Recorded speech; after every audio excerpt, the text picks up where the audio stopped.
there's no reason why prices are where they are unless you're refraining some of the output. Yeah. So clearly they manage it. Yeah. They manage it very effectively.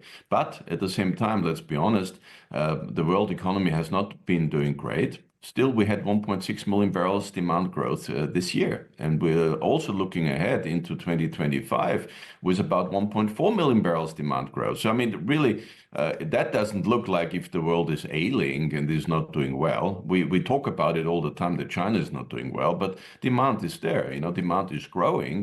Despite all the move away, the energy transition, oil demand is robust. Yeah.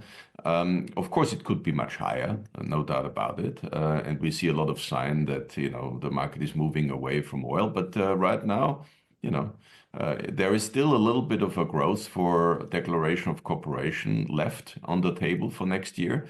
They are managing to increase a few 100,000 barrels. You know, it's not a lot, but let's face it, a lot of the countries in this declaration of corporation anyway are struggling to maintain their output. And those who are doing well, they're covering it up. So at the end of the day, they have a stable market with much higher prices. They must be very happy.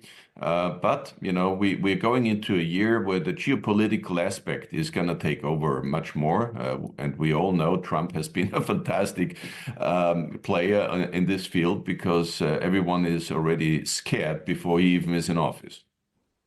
Well, Johannes, you almost answered my question. A Trump policy on the fossil fuel sector is, I think, clear. What's not clear is to what extent that policy can be implemented. But I'd be interested, what's your view on to what extent can the US expand oil production and gas production, for that matter, further? Because, you know, if we see a further quantum increase in US production, that obviously has clear negative implications for prices. But what's your view? Yeah. Well, we would say that there is a little bit more room on the upside in the US. I would say much more room on the upside in natural gas. But of course, there it is also not giving you such a big profitability. But yes, they can.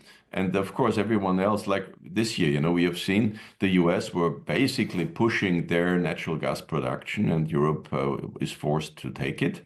Of course, the war against Russia and all the sanctions have helped Europe to take a U-turn on their natural gas supply, and everyone was very happy that the US is helping out here. This is going to become a little bit more difficult because in the next 2 years, we will see more supply coming in. Next year, a little bit from the US, in 2026, in particular from Qatar. But the key driver in terms of natural gas is going to be much more Asia. Europe is not going to be a driver. It's going to be a beneficiary. But the driver is Asia because if Asia is again moving away from coal and takes on more gas, the demand growth is going to be significant. Yeah, so the US has a good potential there. But of course, it's a long way to go to Asia and to supply there. So they would prefer Europe to pick up much more of the gas.